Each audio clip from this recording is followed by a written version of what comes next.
You're listening to Beyond Wellness Radio, bringing you the cutting edge in health, biohacking, and sports performance. Stay up to date and listen anywhere and anytime on your computer, tablet, or smartphone by subscribing on iTunes. Catch your host, Dr. Justin Marchegiani, as he answers your burning health questions as well as interviews from world-renowned guest experts. For more Beyond Wellness Radio, go to beyondwellnessradio.com. Hey there, it's Dr. Justin Marchegiani. Welcome to Beyond Wellness Radio. Feel free and head over to beyondwellnessradio.com where you can access our full podcast transcriptions. While you're there, you can also sign up for our thyroid and female hormone video series. This series goes into the root cause of why your hormones are out of balance. While you're there, you can also schedule a functional medicine consult with Dr. Justin, myself, where we'll dig deeper into the root cause of your health challenges. Feel free and think of sharing this podcast with at least one person. This podcast grows by people sharing it.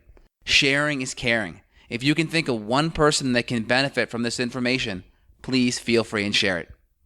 If you're enjoying the podcast, make sure you subscribe on iTunes.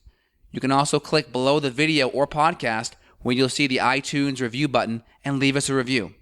You can also sign up for the newsletter at beyondwellnessradio.com where you'll get updates before anyone else. Thank you so much and enjoy the show. Hey there, it's Dr. Justin. Evan, how are we doing today, man? Hey, happy Monday. I almost thought, what day is it? But it's Monday, so happy Monday to you. I know, it's Monday already, and the kiddo's coming in 3 weeks. Can't believe that. Really excited. It's like I'm cautiously optimistic. I'm just like, it's going to be great, but then, sleepless nights and, just trying to get used to that, not having an extra person in the household, those stressors that come with it, good and bad, but on the overall, really, really excited and stoked. Good, man. Good. Yeah. I mean, even for us with the 1-year-old, sleep can still be troublesome some nights, especially once the teeth start coming in. So we're hanging in there. We're taking the adaptogen. So yeah, that's good. And your wife's staying at home too, so she's able to have a little bit extra time to allocate to that too, right? Exactly. Yeah, same with my wife. So that's a good plus, good check in the positive column. So we're really happy about that. Totally. Well, good. So we're going to chat about toenail fungus today, and I'm sure we'll branch off into some other topics, but many people have this issue, and many people have this issue chronically. They'll go to their doctors or their podiatrist or wherever, and they don't really get good results. And sometimes they have to get on prescription drugs, like prescription antifungal drugs, or they're trying the Lamisil and all these other conventional alternatives that you've seen commercials for.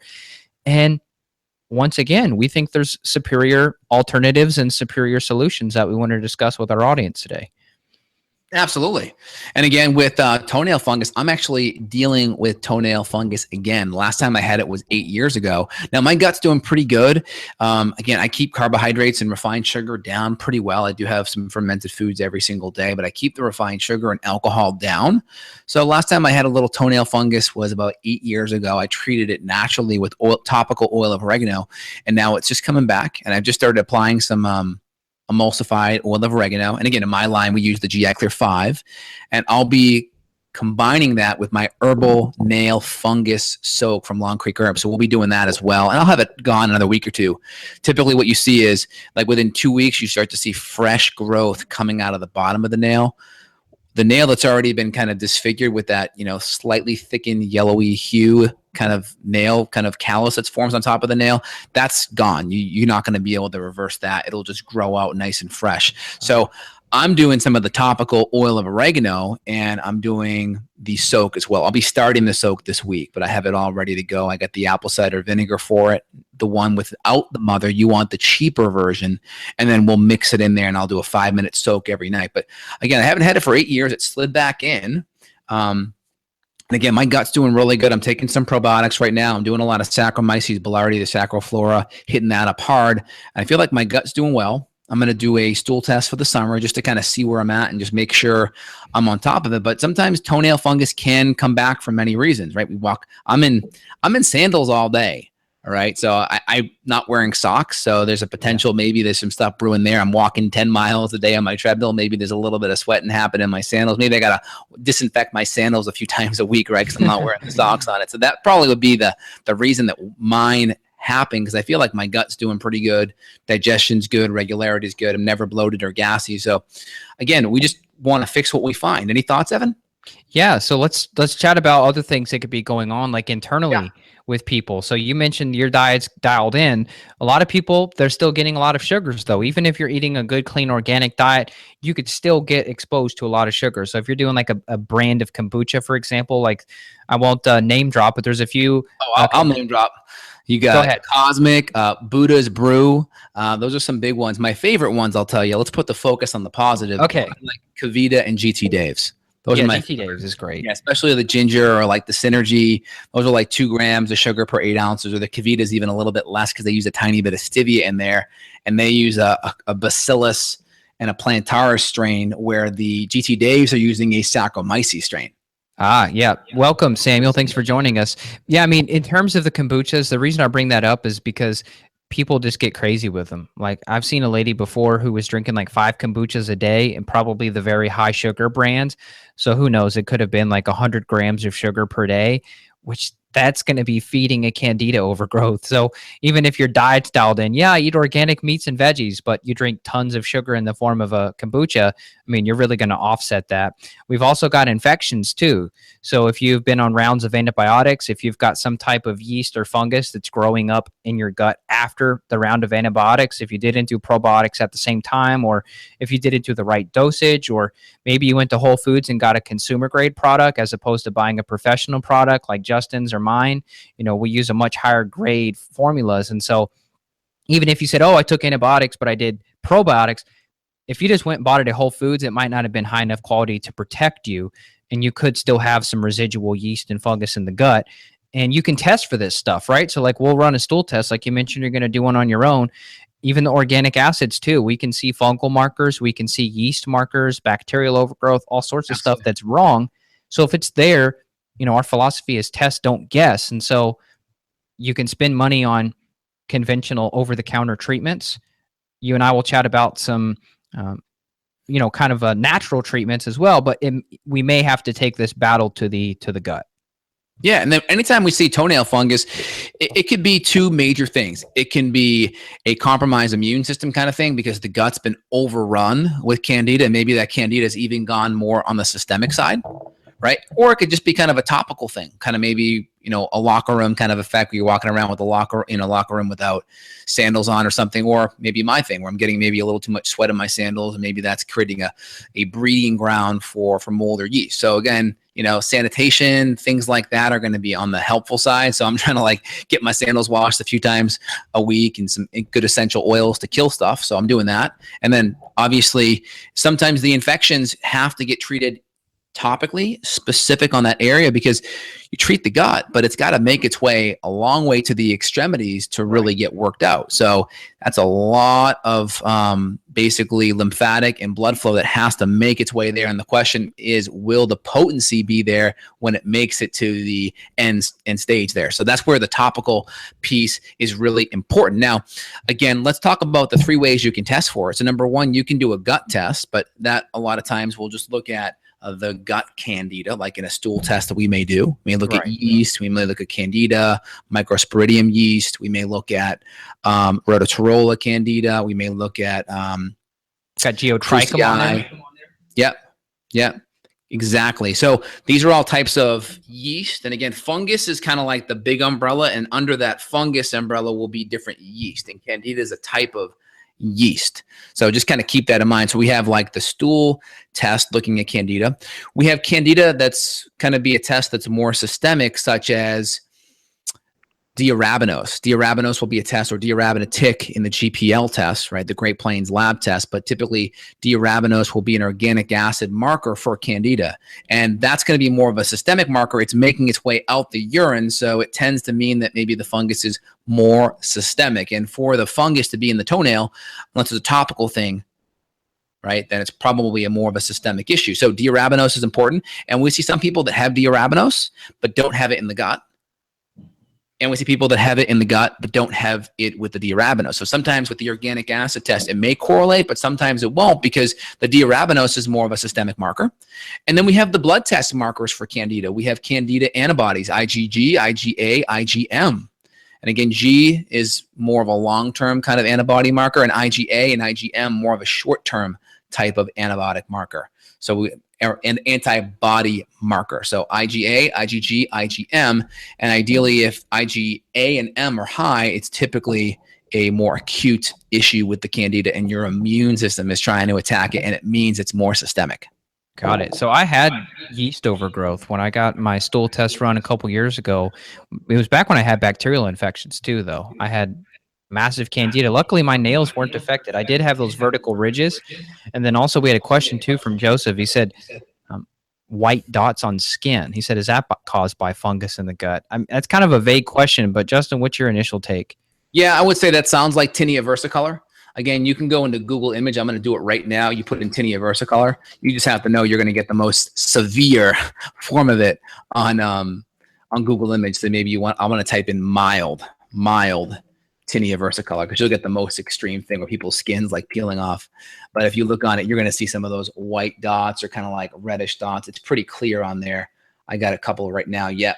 So that's more than likely what it is. That's a tinea versicolor. And there's some good soaps that you can do. I mean, you can do oil of oregano. So I'll take some of my GI Clear 5 and mix it in with a little bit of MCT, a couple of drops of the GI Clear 5 and a little bit of MCT so it won't burn, and you can rub it in topically. Or there's some really good antifungal soaps that you can do. And I have a couple on my Amazon page. One's by a company called Purely Northwest and one's by a company called Art Naturals. But if you go to justinhealth.com/shop and click on Justin Health approved products, and then click on the Amazon link, you'll see them in there. So I've used those over the years, and I found them to be very successful. Perfect. Good. So we chatted about the testing. You mentioned the arabinose. There's tartaric acid on the oat test that we'll see too. Yep. And you talked about oregano. Topically, oregano can be used internally too. So we'll use oregano with like a micro emulsified olive oil, which is super high quality, super gentle. And we chatted about diet, low sugar. Is there another angle we haven't hit that we should hit? Yeah, so there's a couple of schools of thought. So number one, lower sugar, especially carbohydrates, high carbohydrates that can break down into sugar. Because people think like, well, I'm eating whole foods and they're high in carbs, but there's no refined sugar, right? When you look on the label and you don't see any added sugar, they think it's okay. But there may be a lot of carbohydrate in there that breaks down the sugar in the body. So you have to look at the end byproduct being sugar, not necessarily there being refined sugar. Of course, refined sugar is an issue, but sometimes the carbohydrate threshold may be a little too high, and that may cause a conversion to sugar. So keeping the carbs below 50 to 75 grams, I think, is a pretty good rule of thumb. And when you start the killing, actually ramping some of the carbs up just a little bit, because that can draw them out and create kind of a chumming-like effect, like you're going to see great white sharks and go cage diving, right? It's pretty lonely to go cage diving if there are no sharks there, but if you chum the water, you can get them to come to the surface. It's kind of like that with the candida. You can get them to come to the surface. Yep, well said. We had a question from Samuel about sunscreen. So he said he knows that our guest Jack Cruz doesn't advise, but can that be damaging? Any brands that you recommend? I've personally not used sunscreen at all this year. I've just been really smart about exposure, and I have a really cool straw hat that I wear that protects my head and my neck. I'll show it to you. I love it, dude. You're going farmer style. I love it, dude. It's so comfortable. It's actually a fishing hat. So it's cool to wear out on the boat because it gives a lot of coverage. But I've just been gradually increasing exposure. And then my wife and I take a few walks per day out in the sun where we'll get maybe 10 or 15 minutes and I go without a shirt. And I've not burned, but yet I'm still getting some good color and hopefully optimizing vitamin D. So I personally rarely use sunscreen unless I'm just like going to be in a situation like I'm going to Florida and I'm going to be on the beach in Florida getting roasted, then I'd probably use it. And I use the Badger. I think it's just the Badger regular sunscreen. It's the zinc oxide by itself with like sunflower seed oil, and it smells really good, but the zinc works and it's no chemicals.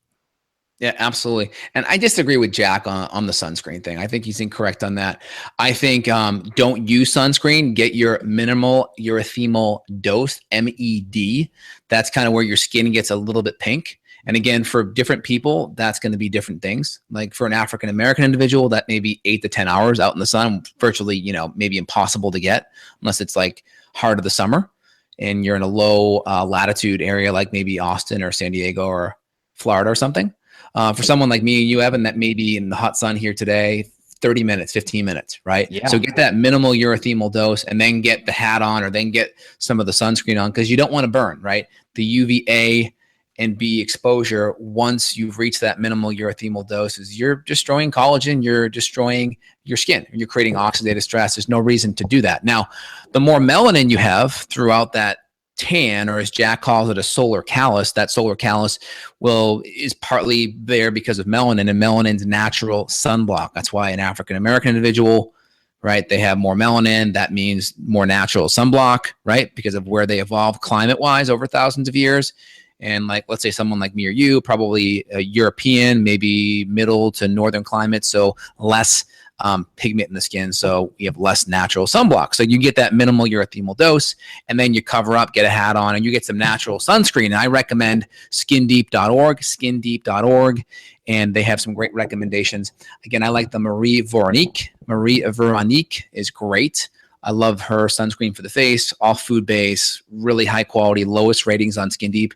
Another brand called Michelle, Mychelle, is phenomenal. Kiss My Face has a decent one. There's a few other sunscreens that I'll report back that I use. I'm on the boat a lot. So I have some, I like the nice spray sunscreens that spray pretty thin and don't make you look like Casper the Ghost. Right. Problem with Badger makes you look like Casper the Ghost. Yeah, it does. It's pretty bad. But it's good ingredients, but there are some other ones that are a little better. The Michelle one really like blends in just beautiful. It's one other spray one that I'll find here in 1 second as I'll pull it up. Anything you want to say there, Evan? Yeah. So, I mean, about sunburns, I mean, my grandfather, he's been dealing with various cases of skin cancers, and he used to get burned all the time. He'd go to Florida and get burned. And now he actually had a melanoma on his arm, and melanoma, that can kill your ass. So luckily he found it early, and it was the lowest level, so it actually hadn't penetrated, so he's okay. Didn't affect the lymph or anything, and he got it cut out. So for me, with a history of Irish descent, super fair skin, I mean, I can brown, but to be susceptible and to see him deal with all the skin cancer surgeries, to build the base first. Right, it's not fun to see him have his arm cut open and walk around with a bunch of stitches in his arm to get these cancers cut out. So I also think I like the idea of, our ancestors didn't have sunscreen and such, but also our ancestors didn't have damage to the ozone layer, right? With all the hydrofluorocarbons and CFCs and all this stuff that's damaged the ozone layer, we're getting probably arguably more UV radiation exposure than we would have in prehistoric times because the ozone layer is so damaged. So to me, it's like, it's not a pristine solar environment anymore. So I think the game's changed. Yeah, I mean, but our ancestors still had things like clothes, right? I mean, they had hats, and they had longer sleeve types of items. Plus, they'd build up a solar callus, right? You build up that solar callus, you may be able to stay out there much, much longer. And frankly, our ancestors didn't have the ability to move around on the latitude levels as much as we do. Where let's say you were Irish descent, European descent at maybe a 38 to 42 on the latitude. Well, that's a lot different now that you're living maybe at 35 or 32, right? So we're moving around a lot more. So there's the clothes aspect, just using some gentle clothes to cover things up. But also just building up that solar callus is very helpful. And you can just do it by adding a few minutes on each day and not burning, I think is good. And just choosing a healthy sunscreen that's going to provide a lot of nourishment to the skin, antioxidants, but not any toxins either. Good. Did you find those brands? What were you going to tell us? Yeah, the other one that I liked is Goddess Garden is excellent. Goddess Garden is great. And we'll try to put Amazon affiliate links below. So if you guys like this information, you can support us at our Amazon affiliate stores. Perfect. Yeah, they give like a couple pennies on the dollar. So it doesn't cost you extra to look at these products, adjust in a link up. You could buy them directly. Yeah, these are things that I've used personally and believe in. So Goddess Garden, they have a sport one too. I like it because it's the spray. So if I'm out in the boat and I get my shirt off, I can just go and it's done. I've seen that one. Pretty easy. Yeah, I like those. Works. Yep. Before, what are you using? Are you using like a 30, a 50? What's kind of your approach to that? 30. I mean, the SPF thing is kind of it's interesting, right? Because once you get to a SPF 30, SPF stands for sun protection factor. So once you get to a 30, you're already at a 95% reduction. Now, once you go from like 30 to 60, people would think, well, it's double the protection. Well, you can't really get double when you're already at 95, right? You can't go from 95 to 190. So it ends up going like from 95 to like 98, right? So you get a small, minuscule percent more. So in my opinion, you get the 30 and you just reapply every hour and a half to 2 hours. Okay, good. Back to the fungal piece. Mercola had an article about the fungus, and he had mentioned that him just walking outside and getting lots of sun exposure, so that UV exposure helped his toenail fungus. And like you and I were chatting about, that's awesome. That's a good strategy. Try to get the sun on your skin, right? It can help with, I've seen eczema get better with skin exposure. So maybe toenail fungus could get better with sun exposure too. But the topical stuff's great. So definitely go for like the oregano oil. Definitely go internal. Get your gut checked out. Make sure there's no yeast overgrowth. And you should be in a good place. You should be able to reverse this. Yeah, absolutely. So regarding that, I think it's going to be slower doing it that way. There are some places, I want to say periodontists, podiatrists, and podiatrists, they have the laser thing, and you put your toenails under, and that can help kill the fungus in the toenails. Dermatologists do that too. I've seen the lasers kind of iffy, right? I mean, there's natural compounds that I mentioned. I like the emulsified oil of oregano. Mine with the GI Clear 5 is a 75% Carbol extract. That's the active constituent. That's very powerful. Many of them that are out there in the market aren't as powerful as that. So I'm a big fan of that. Also, Vicks Vapor Rub has been around for a while as a natural cure for toenail fungus. So Vicks Vapor Rub is great. I always just say treat it, but then make sure the gut's in good place. I'm still even treating the gut right now as well. I'm taking some internally, and I'm doing my GI Clear 6 and 1 along with it, just to make sure I'm getting my gut really cleaned out as well, just so I hit it from both ends. You kind of sandwich it. You attack them from above and below. Perfect. We have one last question. There was one question here that was kind of off topic about berberine and thrombosis. And then there was another question here about natural treatments for warts on elbows and what's the cause. What's your take on warts? I would not consider myself a wart expert. Really? You? Yeah. Are you?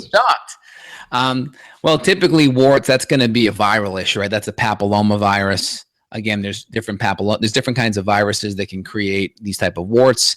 Some like HPV can create kind of genital or anal warts. Not so fun. There are some other viruses that manifest.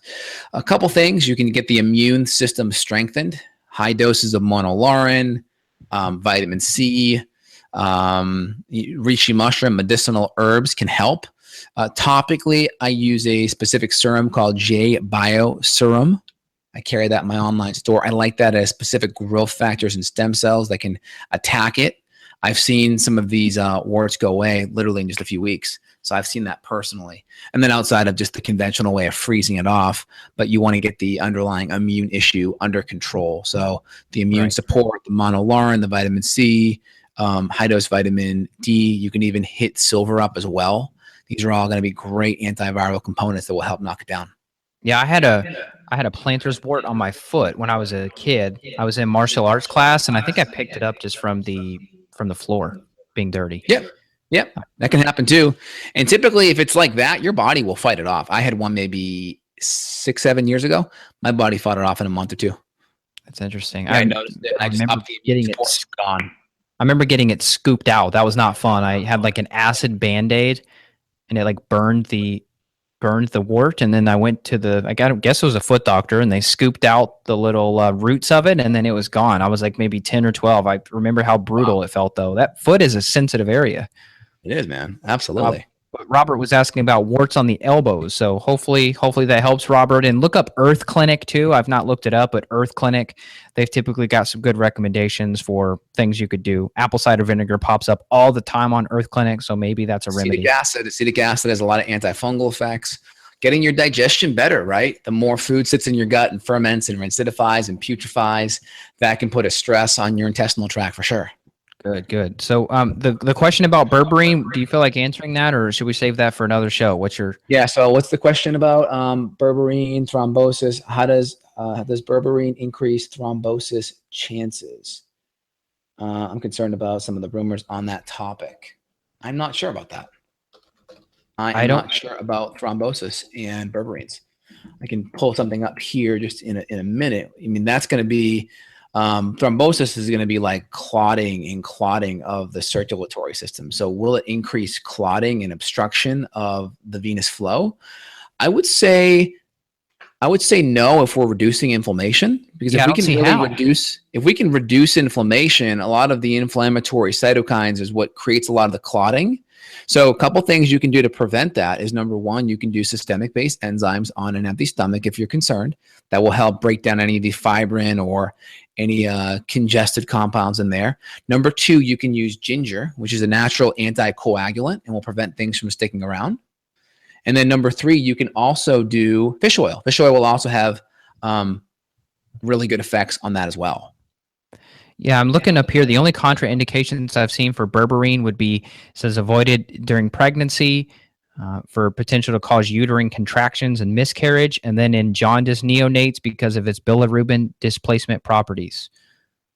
But besides that, I don't see any way that would cause an issue. Like you said.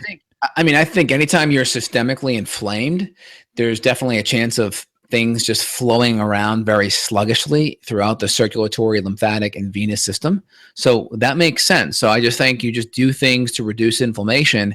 And that's why we don't start a lot of the killing until 1 to 2 months in, because we're really working on reducing a lot of the inflammation during that time. And that's part of why I build into my protocols the ginger tea. The ginger tea is very profound at helping to provide that anticoagulant environment and to really reduce the inflammation and keep things flowing well. Well said. Well said. We got a question from Jeanette, and then we'll answer Dennis. Jeanette says, you mentioned upping vitamin D. Can you get too much from the sun? Probably not. You would probably never be able to get to a toxic level, but supplement-wise? Yeah, there's a governor. You really won't make more than 15 to 20,000 IUs in the sun. So you kind of have a capacitor or governor on that. But yeah, I mean, it's fat soluble vitamin. You don't really want to go over 100. And if you go a little too high, it's not the worst thing in the world. Just cut it out and your body will start to break it down and you'll be okay. But, keep it within normal physiological levels. 50 to 70 is ideal. Maybe if you have an autoimmune condition, go to 70 to 100 and you're going to be in a pretty good place. Yeah, so just get tested, Jeanette, and make sure that they run the correct one. Some, like conventional doctors, they'll run, I believe it's 1, 25 hydroxy vitamin D, and that's not the correct one. You want the 25-OH. You want the calcidiol, right? Vitamin D3 goes in the blood, it goes to the liver, and that spits out 25 hydroxy D3, and then that converts, that's calcidiol, and then goes to the kidney, and that's active vitamin D, which is calcitriol, 125 hydroxy, but you really want to look at the 25. That's the better one. Okay, so it's like 25 OH, and that how it will show up on a lab? Yep, 25 OH / vitamin D, or 25 OH / D. Absolutely. Cool. Dennis had a question about coffee. Is coffee okay on a gluten-free diet? Justin, I believe you are you a daily coffee drinker? Yeah, I enjoy coffee. I mean, I think there's a lot of research on coffee being beneficial. Just choose high quality, organic coffee. There's a lot of antioxidants, a lot of alkaloids that are in there. I'm more concerned about how often are you doing it? Are you doing 1 or 2 cups in the morning? Fine. I think that's okay. Are you doing it in the afternoon time? Probably not so good, because the half-life of caffeine is about 8 hours. So that can disrupt your cortisol rhythm and can obstruct nighttime resting and that cortisol going down when it should. Typically, if you're going to do coffee in the morning, add healthy fats in with it, MCT, grass-fed butter, or ghee. If you can tolerate it, that'll time release the caffeine and create a nice little magic carpet caffeine ride. So you get this time release kind of effect, less stimulating. If you get that CYP gene, you may get very anxious afterwards because you have a hard time metabolizing it and it hangs out in your system and you feel really irritable and not so good. If you have excessive amounts of vanilmandelate or homovanillate going on, right, that's more adrenaline, more dopamine, that may create more anxiety. And if you have severe cortisol issues, you may feel worse. There could be a genetic SNP issue. It could be a cortisol issue. But if you're doing a little bit of caffeine in the morning, right, 1 to 2 cups, and you adding some healthy fats in at the time release it, I don't have a problem with it as long as the coffee's of high quality. Yeah, and your cup is a real cup, not a 32-ounce giant cup. Yeah, I do like 12 to 16 ounces, but I also put about 16 grams of high-quality grass-fed collagen in there.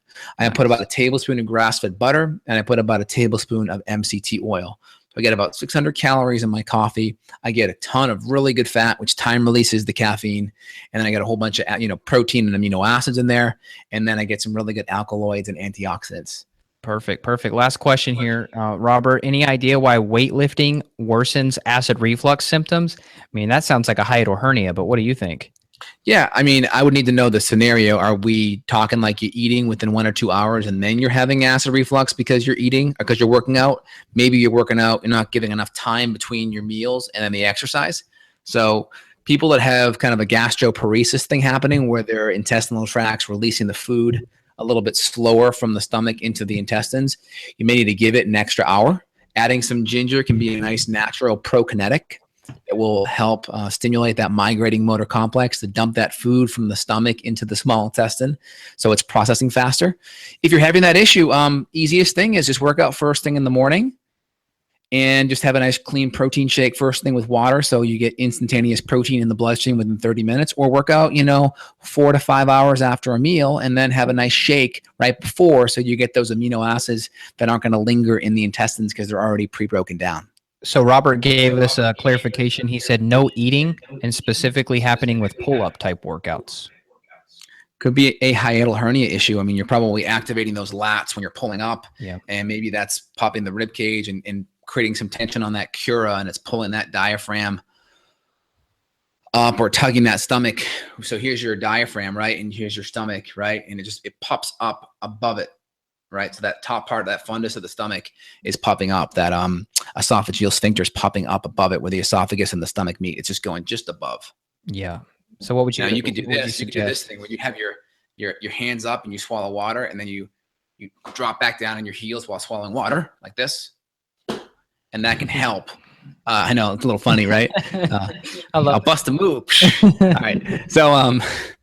So you can do that to help lower the esophagus, or you can go see a good chiropractor. Like when I used to do this, I would creep right up under the ribs, have the person take a deep breath in. They'd extend their belly out. The intestines are moving down. The diaphragm is moving down. I'd get my fingers up underneath that top part of the diaphragm. And when they breathe out again, in, out, I'd pull down as they would breathe out. And that would just tug that, basically that diaphragm down, allowing the stomach to come down. And you can feel it. Yeah. Wow. Yeah. Exactly. Cool. So Robert, hope that helps. Cool. So any other issues on the toenail side? I think we hit it all, man. I think we'll probably be repeating ourselves if we keep going, but I think we did pretty good. We hit the diet front, we hit the testing, not guessing. We hit some of the treatment options and some of the supplements, so people can go to your store, justinhealth.com, check out some of those products. Robert gave us one last note, so let's see what he said. He said, just to add one thing. So when I'm up underneath that diaphragm, I'm grabbing kind of the top part of the stomach and I'm pulling the stomach down, not the diaphragm down. So like if here's the diaphragm, I'm like sliding my fingers like right here and I'm pulling down here. So I'm trying to take the intestines that are up here and pull them down. That's the goal. Yeah. Good. Robert, he gave us a little bit of clarification. He said he had a GI x-ray and examination with a magnesium drink. They said no sign of a hernia. Would they even detect a hiatal hernia, though, with the GI x-ray? I'm not sure if they would. I'm not sure. I think you may need a barium. I think you may need a barium swallow test to detect that. But in general, I would just make some of the changes that we talked about, like get the stomach acid looked at, get the infections looked at, making sure that you're digesting your food properly, and get the gut fixed first, and then see if that goes away. Because a lot of times inflammation screws everything up, right? You got a viscerosomatic reflex connection with the nerves and the diaphragm and the stomach affecting those nerves around it. And when there's inflammation, those nerves get tight and things can contract and get pulled in different directions. I agree 1,000%. Like you told me when I was having my gut issues, it was H. pylori. So he could have some type of H. pylori infection that's just creating inflammation. It might not be a physical injury like a hiatal hernia at all. It could just be infection related. Exactly. Totally. Cool. Is there anything else you wanted to address, Evan? I think I'm done. What do you got? So we hit all the toenail fungus things. It could be a systemic issue. It could be a localized issue. Okay. If it's localized, Vicks Vapor Rub, tea tree oil or Melaleuca, oil oregano, right? You could do the GI Clear 5, topically hit it. You could do the nail fungus soak in my store, the Long Creek Herbs one. That's phenomenal with apple cider vinegar, right? That works great. The 3 tests that we want to do are organic acids, delactate. I'm sorry, D-rabinitol. Delactate's another one for fungi or for bacterial issues. Delactate, D-rabinose via organics, Candida antibodies, IgG, IgA, IgM, and then we can do Candida in the stool, whether it's the GI map or we look at a doctor's data or a 401H. We can look at Candida in the stool as well. Perfect. Does that help? That's great. I hope it helps people. If you want to schedule consults, just go to justinhealth.com. You can check out my site, evanbrand.com. We've got hundreds. Justin and I, we have a combined total of over 300 podcasts and 300 videos at this point. So and if you guys are liking this, give us thumbs up right now. We love it. If you guys are on Facebook, give us some hearts, give us some shares. We really appreciate it. We get motivated. We want to provide more content. And sometimes we're so busy. We're just at the end of the day, we're tanked, but we get those extra couple of thumbs up. We get motivated, right, Evan? Exactly. That social feedback is really helpful. So give us thumbs up, and we'll see you again. If you have questions, send them in. Just use one of our contact pages and send us some topic ideas. If we haven't addressed your concerns yet, we'll do our best to cover it. Love it. Awesome, man.